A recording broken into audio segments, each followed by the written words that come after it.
Okay, Shalom. All praises Yahweh Ba'Shem Yahweh Shai. Double honor unto the elders.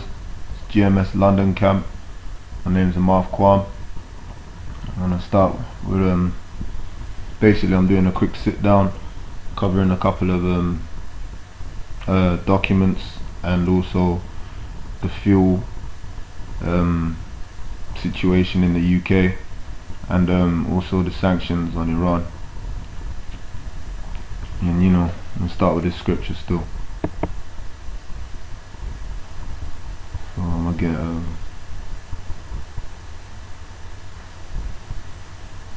Mark 13 and 33.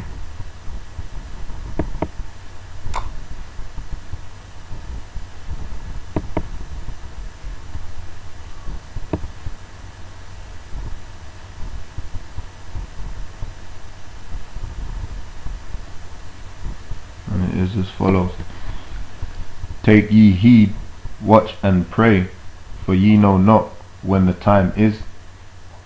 So how do you watch? You watch by watching the media and keeping up to date with the news, you know, and you got the internet nowadays, man. So there's many different ways you can watch and look out for different things, you know. As the scriptures say, be ye circumspect, man. You know, so you gotta look around, man. You know, look outside and see what's actually there, man. And also you're supposed to pray, man. Pray that this so-called white man and his kingdom goes down as soon as it can, man. You know. And you're supposed to, scriptures say, rise and depart, for this is not your rest, man. So you ain't supposed to want to be comfortable in this society, man. You're supposed to pray that this devil goes down, man. Esau's kingdom, man. These Edomites, man. So I'm gonna show you what I found to the best of my ability. Starting with this document here. This is BBC News on business. So in the UK there's a fuel strike where drivers vote yes in row over conditions. Fuel tanker drivers have voted in favour of taking strike action in a row over terms and conditions and safety, according to the United Union. I'm gonna jump down to the main part. Army drivers are being trained to deliver fuel to petrol stations in case of a walkout by tanker drivers. So the military is going to be delivering these tankers around the UK, and that ain't the only job that the military is going to have to do after the process of time, man, because the military is going to be replacing the police, as the police won't be able to deal with certain crimes or the riots or the level of arguments against the government. They ain't gonna be able to cope, man. So that's pertaining to martial law, man. So that ain't the only job that the military is gonna be doing. Okay, now I'm gonna keep on, man.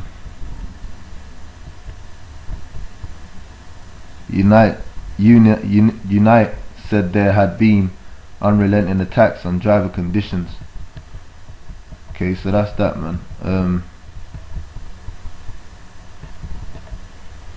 I'm gonna get down to this part here. Mr. Maud said that the government had learned lessons from the fuel blockades of 2000, which caused chaos and almost brought the country to a standstill. Right, man. Let me just say this. The point is, yeah, now with the military taking these tankers, there's possibility that there could be a terrorist attack, you know, a terrorist threat. Now I'm gonna get into that a little bit later, but back to what I was saying is Mr. Maud said that the government had learnt lessons from the fuel blockades of 2000, which caused chaos and almost brought the country to a standstill. So I'm gonna get you a bit of history on that, man. Because basically in 2000 there was a situation, man, with fuel. The petrol blockade, where am I reading from? Oh, basically Thursday the 14th of September 2000, lorry drivers from Wales and North West England blockade the Stanlow Shell oil refinery in Cheshire. Okay. This is on Wikipedia. Fuel protests in the United Kingdom. The fuel protests in the United Kingdom were a series of campaigns held in the United Kingdom over the cost of petrol and diesel for road vehicle use. There have been 3 notable campaigns amongst many other protests in the 21st century. The first protest in 2000 was primarily led by lorry drivers and farmers. Blockades of oil facilities caused widespread disruption to the supply of petroleum products, with knock-on effects for the public and the authorities, as well as causing a reduction in popularity for the incumbent government.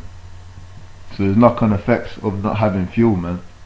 You know, some of those effects are that the airports, the hospitals, the police and fire stations, emergency services could be compromised,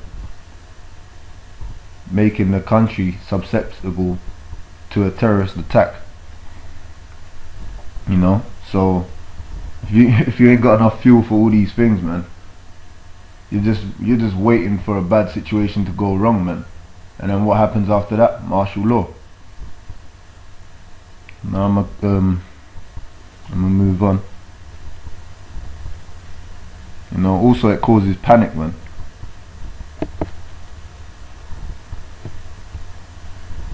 Strike action will sorely test energy reserves. How much better prepared are we this time, do you think? I think we're probably worse prepared in some sense that we now have at least 6,000 fewer forecourts across the UK. That means less petrol and diesel in stock underground and a much poorer geographical coverage than we had in those days. Is that right? Sorry, there are only about 8,000 now, so there were 14,000.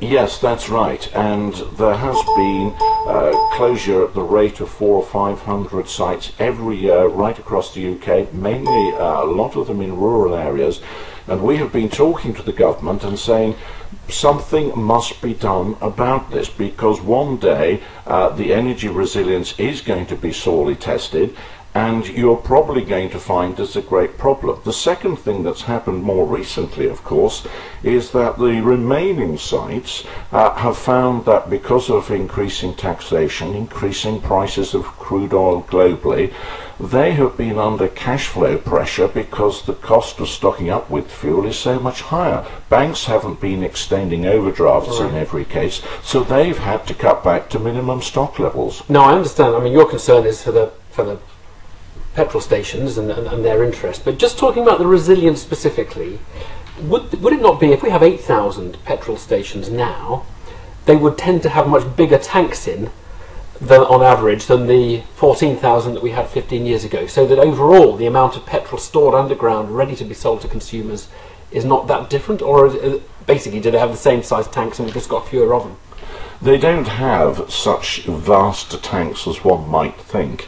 The bigger sites, they just turn over the fuel more quickly than the smaller sites. Typically, you're getting 1 or 2 tanker deliveries every day on a busy site. It might be once a week on a small site. So nobody keeps huge stocks underground, and that's why this is going to be a sorely testing time for the whole network of supply logistics. So there you go, man. You had it from the devil's mouth, man, so to speak.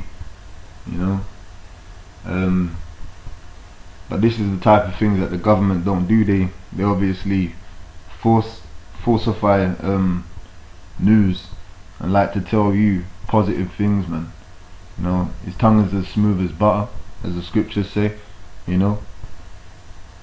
But yeah, as he said, man, basically they're more worse prepared now than they was before. So what's that mean? That means things are going to be a lot worse.